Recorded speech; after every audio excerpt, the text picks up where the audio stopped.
Yes, welcome back to another video, guys. Now, that's right. Today, I'm back to talk about Ahsoka. Now, there hasn't been many videos this week, purely because I've just been so super busy. There's a few videos I've been meaning to make, wanting to make, just haven't got around to it. But, you know, we're gonna come back and try and do one today. And today, I thought, why not? Let's talk about Ahsoka. It's just finished. Normally, I would do my Star Wars episodes on my podcast, but since that's ended, I'm gonna just talk about them here on the channel now. Like, I didn't talk about Mando season 3 here on the channel. I done that on the podcast, and to be honest, here's my little recap of the Star Wars shows so far. I loved the first 2 seasons of Mandalorian. I thought they were great. Then we had the Book of Boba Fett, which I really enjoyed, but for all the wrong reasons. As a show overall, it was pretty messy. Obi-Wan, I enjoyed, but there's no doubt about it. It was not as good as it should have been, and I also have some issues with that one. Andor was amazing. I don't know where that came from. I don't know what happened with Andor. That was amazing. And then Mandalorian season 3, the worst one for me. It just felt like such a nothing show until the last 2 episodes. And it was a very, very strange series. So Star Wars lately, outside of Andor, has not been what I wanted it to be. So I went into Ahsoka optimistic. I love Rebels. I love Clone Wars. I watched all of that as it was airing. A huge fan of that stuff.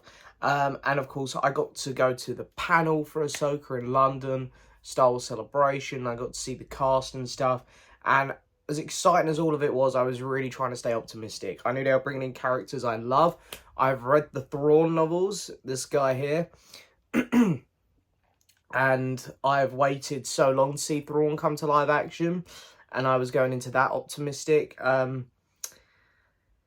Anyway, I am so thankful I liked this show.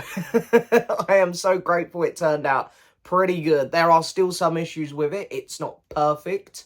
But I had a very good time with it. Let me say my issues first, because it really isn't just Ahsoka this applies to. It applies to more or less all the Disney Plus shows, other than the ones that don't use the volume. Like, Andor looked fantastic. But there's something about the volume. And I think when they don't have the guy who created it there, who, for example, worked on the first 2 seasons of Mandalorian, and he worked on The Batman, where they also used it, it really looks great, the volume. It's a wonderful bit of technology. But when he isn't there, things kind of look a little bit cheap sometimes. And the first time I really noticed this was when I used it in Thor: Love and Thunder, which weren't a great movie anyway. But you could tell the volume was just not being used properly. And again, you really noticed it in Mandalorian season 3, I think. And here there are some backdrops which just don't look great. They look really small. And to be honest, a lot of locations they're using in these Star Wars shows are kind of boring. Like, oh yeah, we're going to go to this empty planet where there's nothing here but our characters. It's like, let's go somewhere populated for once, please. Let's go to a city or something. We very rarely go there at the minute in Star Wars. And the creativity that the prequels had really seems to have faded away in the Disney era. Yeah, that's right. To the prequel haters, I don't care what you say. The prequels was so creative, especially with its planets and stuff. And we really haven't got loads of that from Star Wars in the Disney era. And especially these shows. Also, the choreography, again, I said this during Kenobi, and it's just been made more and more clear through Mando season 3 and now Ahsoka. The choreography is not great. I don't know if it's just because they're not cutting much, but it all feels a bit janky. There's that fight in the final episode where Ahsoka, Sabine, and Ezra walk out, and there's a load of stormtroopers, and Ahsoka's just like boom, boom, boom, boom, boom. All this quick martial arts stuff that her character does in like the Clone Wars and stuff. Don't get me wrong, it's live action. I'm not expecting her to be doing like 50 flips or anything, but it feels really kind of janky. So I really hope that's something that they can improve on, especially as we're moving this in the direction of a movie. I hope by the time we get to the movie, this stuff can really be improved. But yeah, there's that stuff there which I think needs to be improved. The show itself, the story, the characters, I can't really complain much. I had a fantastic time with this. It felt like a show of 2 halves. You had the first 4 episodes, which were build up to get to what we all wanted. We all wanted to see the return of our Rebels characters in Ezra and Thrawn.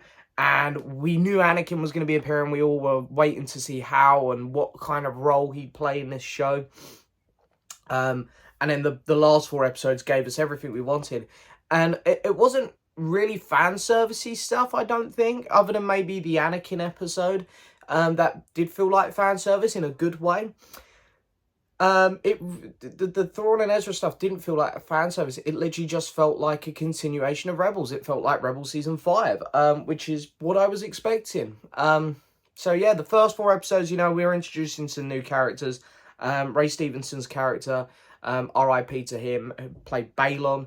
I want to say he was one of the highlights of this show. I thought he was so good in this show. And his Sith apprentice, Shin, I think her name was. She was really cool as well. I really liked how he kind of talked and his demeanour and how he spoke about Ahsoka and the other Jedi. I thought that was really cool. Ahsoka herself, we know Rosie Dawson's played this character a couple times before now, in Mandalorian and Book of Boba Fett. And I thought she was really good in the role. The actress playing Sabine, I'm not sure on her name, but she done a fantastic job. I thought she was really, really good in this role. And then, of course, Q Hang, I think is I think is his name. I've forgotten. I was shocked when I saw they were bringing this character back from Clone Wars Season 5. He's like in one story arc with some younglings. And I thought, this is a character that's probably just never going to come up again. And yeah, he had a very prominent role in this series. And I got to say, I thought he was great. My favourite Doctor, David Tennant, voicing him as well. How incredible is that? And then on top of that, Hera and Chopper in this as well for a small portion. Really love those two. Chopper is one of my favourite droids ever. I love him. The amount of war crimes he wants to commit throughout Rebels. And in this show, like, there's a couple war crimes he tries to commit in this one. Just brilliant. Love him. A character I wasn't big on was the Night Sister woman, whose name I've already forgotten. I don't think the actress was doing a particularly great job. But anyway, then let's go to the Anakin episode, because that's like the next big thing that happens. We go to the World Between Worlds. I was so excited to go to the World Between Worlds in live action. I was also really excited to see people's reactions to it, because I'm sure there's a lot of people out there that didn't know this existed in Star Wars, and it's been a thing for a number of years now. Like, ever since Season 1 of Rebels, they've been teasing the World Between Worlds. So it's been a thing for quite some time. And it isn't exactly time travel. I think that Dave Filoni obviously explains this best. It's his creation. And it's just a place where everything in Star Wars can come together, and it's a cool little place to explore things like that. And I think it's an incredible concept and flawlessly executed. In Rebels, and once again here. Seeing Hayden Christensen back as Anakin for me is amazing. I grew up with the prequels. I was in that age bracket when they were coming out. And I think they've aged really quite well, to be honest. There are some janky things with the prequels that no one can deny. The dialogue and some of the wooden acting. But the prequels, put it this way, I'd take them over the sequels any day of the week. There's no doubt in my mind. And seeing Hayden Christensen come back, Anakin is like my favourite character ever. And seeing him in his Revenge of the Sith gear was amazing again. I was like, oh my god, this is like going back to my childhood. Because Kenobi, they just had him in a fucking robe, It was great seeing him in his Anakin Skywalker Revenge of the Sith costume. And then getting to see the Clone Wars outfit on him was brilliant. And he looked fantastic. The armour looked great. The only thing I'd say is it all looked very clean. And it's like, he's in a war. Shouldn't it look a bit dirtier, maybe? I don't know. But I thought it looked fantastic. I really, really couldn't complain about it. I thought it looked great. And of course, we get to see some Phase 1 Clone Troopers. And then we get to see Captain Rex. He looked great. Young Ahsoka as well, and then we even go to the Battle of Mandalore for a little bit there, which was really cool. And again, my only complaint with this episode would be that everything was really dusty, really foggy. It was that thing with the volume again. It's like, let's put some sets in here. But other than that, really enjoyed it. The Anakin and Ahsoka stuff was great. I loved seeing Hayden Christensen back. I can't rave about that enough. Then yeah, let's talk about Thrawn. Why not? Thrawn comes back and he has one of the coolest reintroductions ever. Lars Mikkelsen, Mads Mikkelsen's brother, playing Thrawn. so happy with this. You know, I said I wanted him to play live action Thrawn. I wanted them to keep the voice, and we got it. I know people were saying he looked a little bit tubby in the role, but who cares? It's been like 15 years since his character got abandoned. Who cares if he's put on a bit of weight? I thought he looked fantastic, sounded fantastic. All of his dialogue was brilliant. And I just love what they've done with him in this show. He's a very manipulative character, and I love the fact he was basically using Night System magic to help him along the way. And we finally got some zombie stormtroopers, which is another thing I've been waiting for to come to live-action Star Wars for quite some time. This is a thing it's been a thing in Star Wars for some time, again, that people might not be aware of. But it's very cool that we kind of got that. I mean, they weren't full-on zombies. They were more, you know, the resurrected Night System magic. But it was so cool. So cool. And yeah, Ezra Bridger coming back as well. I was not a big fan on his casting. But I will eat my words on that. I thought the guy done a great job. Really great job. And then all the teasers at the end. I will admit, the ending was a little bit predictable. Every character did sort of end up where I expected them to, other than Balaam, like, standing on the statue of the father. I can't wait to see where they go with the Mortis God stuff, because, yeah, that's really cool. If you've watched the Mortis story arc in Clone Wars, you know probably that they're about to do some mad shit with Season 2 or maybe in the movie. I don't know where they're going with this, to be honest, but I'm very, very excited. I have my theories, but I won't get into them. But yeah, every other character did sort of end up where I expected them to, but, you know, I thought it was all really well executed. The very last shot as well was really nice.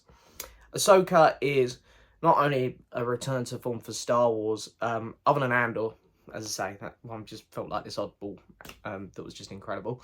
It was a return to form for Disney Plus in general. Disney Plus series have not been going well for me for the last couple of years. The last one that I really, really enjoyed, other than Andor, as I say, that one just feels so separate from everything else.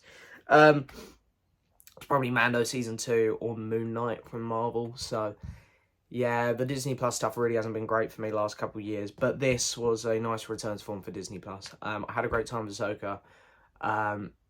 Yeah, I can't wait to see what comes next. If it's Ahsoka Season 2 or if it's a Mando Season 4. But yeah, I'm excited to see where they go with Thrawn and stuff. Yeah, it's going to be fun. I'm really excited.